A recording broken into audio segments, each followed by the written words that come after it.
De volta com Manhã Boa Nova, último bloco desta sexta-feira, dia 8 de setembro. Nós vamos ter daqui a pouco o quadro com o André Trigueiro, mas já vamos nos despedir aqui das nossas convidadas. Foi um bate-papo muito bacana. Valeu, viu, Deise? Nossa, valeu muito. Adorei. Gostei muito dos convidados de hoje. Perfeito. Que nós possamos levar isso para o nosso dia a dia aí. Essas informações importantes, tanto para os jovens como para os jovens do CVV, né? Então, que ótimo, excelente. Muito obrigada, viu? Obrigada Foi a bom você. mesmo. E também a Simone Lopes, do CIE. Muito obrigado. E sempre que tiver eventos, passe aqui para a TV Mundo Maior, Rádio Boa Nova. Obrigada, eu agradeço o convite. É sempre uma honra para mim falar desse assunto, que eu sou apaixonada, que é a inserção de jovens, e ter esse espaço aqui para falar para muitos que talvez não conheçam ainda a nossa instituição. Obrigada. É isso mesmo, obrigada. Vamos conferir então o quadro Espiritismo e Ecologia no Manhã Boa Nova. Vamos lá. Nós estamos estreando mais um quadro aqui no Manhã Boa Nova, é o Espiritismo e Ecologia, com muitas informações sobre sustentabilidade, meio ambiente, ecologia e muito mais. Eu, Vanessa Cavalcante, participações por telefone e também do Cláudio Palermo. Tudo bem, Cláudio? Tudo bem, Vanessa? Muito bacana, mais um quadro aqui no Manhã Boa Nova e falando de temas mais do que atuais, como ecologia, sustentabilidade, aliando a espiritualidade. Com certeza. E para compor este quadro, André Trigueiro. Muito bom dia, André. Bom dia, Vanessa. Bom dia, Cláudio. Bom dia, ouvintes. Tudo bem? Tudo bom? Jóia. Bacana estrear mais esse quadro aqui com você, com a sua participação. Vamos começar falando sobre o dia 10 de setembro, que está bem próximo, é o Dia Mundial de Prevenção ao Suicídio. E o Setembro Amarelo é uma campanha de conscientização e a prevenção do suicídio, né? E como objetivo de alertar a população a respeito desta realidade. O que você pode dizer para nós sobre essa campanha, André? A função dela é compartilhar informações relevantes e urgentes sobre o que está ao nosso alcance fazer para reduzir as estatísticas de suicídio no Brasil e no mundo. Esse tema não deve ficar restrito a profissionais de saúde, psiquiatras, psicólogos, profissionais na área da saúde pública. Esse tema precisa ganhar as ruas, precisa mobilizar a sociedade. A dor que leva tanta gente a abandonar a existência não pode continuar oculta, Sim. fora do radar da sociedade e dos governos. Então, a função do Setembro Amarelo é colocar no calendário aquilo que já vem sendo um motivo de intensa mobilização e luta durante todo o ano de pessoas que conhecem essa realidade, não se omitem e fazem o que esteja ao seu alcance para quebrar o tabu e levar ao grande público informação que aluda à prevenção do suicídio. Em 90% dos casos, os suicídios são preveníveis porque estão associados a patologias de ordem mental que são diagnosticáveis e são tratáveis, principalmente a depressão. E a gente precisa saber disso. Verdade. André, como é que você analisa certas opiniões, principalmente dentro da casa espírita, que diz, por exemplo, que a gente não deveria vibrar e nem falar de suicidas, porque isso poderia atrair más energias. Como é que você analisa isso? Isso não é espiritismo. Aliás, me surpreende saber que isso ainda esteja acontecendo, porque afronta a própria doutrina. Sim. A Kardec, no livro O Céu e o Inferno, abriu generoso espaço para a abordagem desse tema, entrevistando espíritos que se comunicaram mediunicamente, que se suicidaram em diferentes circunstâncias, e essa informação precisa ter visibilidade. Claro. Quem diz o que você disse que diz, afronta a doutrina, macula o trabalho de Kardec e realiza um desserviço à sociedade. Quer dizer, nesses 160 anos, desde que a doutrina foi codificada, houve um avanço monumental na área da ciência médica sobre o universo, o fenômeno do suicídio. Sim. O Kardec também asseverou que aonde a ciência avançasse, comprovando-se a legitimidade e a veracidade das novas descobertas na área da ciência, o espiritismo deveria acompanhar a evolução do conhecimento e das tecnologias nessa direção.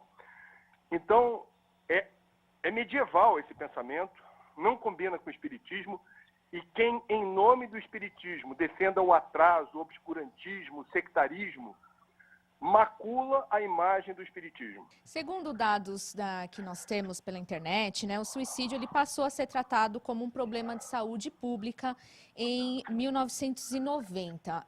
Como que você pode dizer para nós por que viver ainda é a melhor opção, André? Primeiro porque é muito triste quando uma pessoa decide se matar e depois descobre que a morte não existe e que os problemas que a levaram a cometer esse ato extremo não apenas permanecem, mas se agravam. Segundo, que também é verdade que em boa parte dos casos, a dor, o sofrimento que levou alguém a se matar, seriam resolvidos em questão de horas, dias ou alguns meses, e a pessoa não esperou, ela não teve paciência para esperar o momento da solução chegar, acontecer.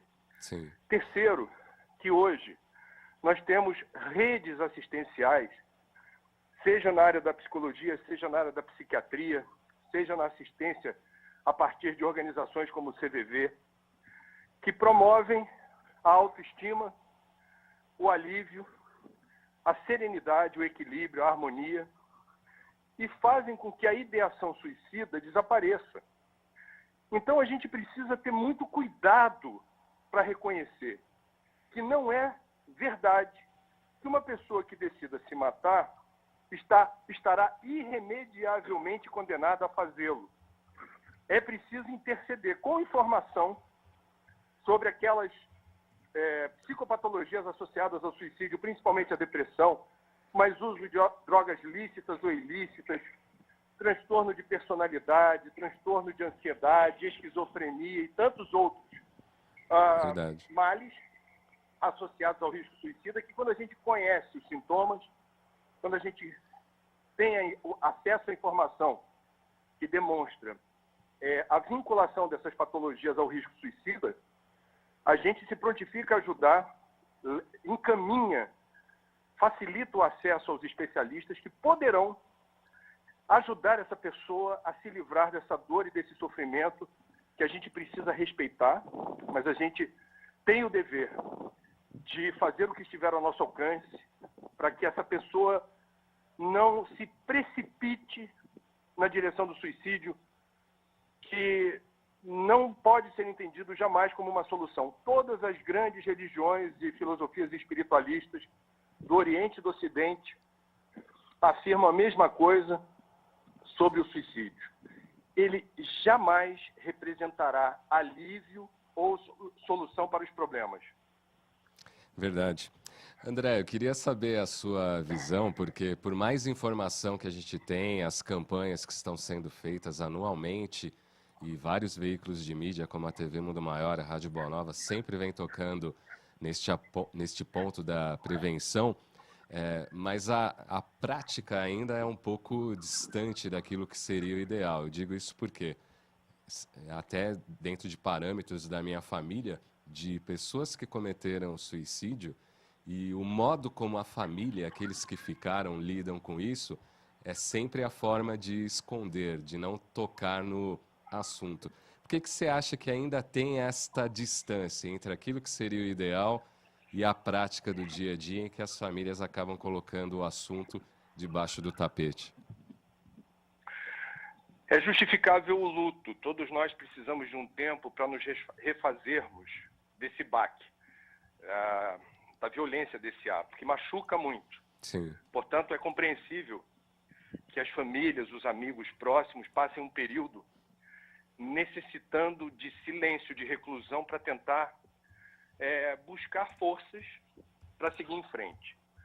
Essa semana eu conheci uma psicóloga na cidade de Vitória, capital do Espírito Santo, que há 10 anos criou um grupo de assistência a familiares e amigos de suicidas. Então, é um trabalho muito bonito, porque ajuda essas pessoas a retomarem a rotina de uma forma menos traumática, aonde qualquer pessoa próxima que venha a falar a palavra suicídio ou venha a lembrar de algo da pessoa que se matou, mesmo que seja uma lembrança feliz, é imediatamente reprimida pelo pacote de lembranças que vem junto e que são dolorosas, você consegue lidar com isso de uma forma muito mais serena, tranquila e natural. Então a gente precisa, é um aprendizado. O tabu existe, não é apenas entre famílias que experimentam esse trauma. O tabu está presente nas escolas de medicina que ainda não preparam, na maior parte dos casos, as novas gerações de médicos, acreditem, é verdade, para lidar com o problema do suicídio.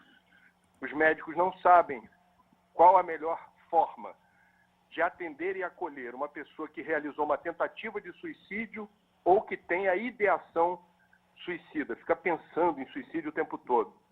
É triste isso. Isso tem origem no preconceito em relação ao tema e no fato dos profissionais de saúde mental serem o primo pobre da medicina. Quem trabalha na área de saúde mental ocupa um espaço, digamos, com menor prestígio dentro da seara médica. Embora no mundo hoje, talvez o profissional ou a categoria de profissionais na área da medicina que a gente mais precisa ter por perto sejam justamente aqueles que enfrentem os problemas citados por mim, principalmente a depressão. Então, a gente precisa virar esse jogo com informação. Mais uma vez, qual é a função do Setembro Amarelo? É compartilhar informações que mudem rotinas, hábitos, comportamentos que nós construímos ao longo de muito tempo e que não favorecem a prevenção do suicídio. A gente está aqui para lembrar, o suicídio é prevenível em pelo menos 90% dos casos. Falar sobre isso é importante quando o assunto tem por objetivo não o sensacionalismo, não o alarmismo, mas focar a saúde pública. Que informações fazem a diferença em favor do equilíbrio, do restabelecimento da autoestima, da serenidade e da confiança na vida?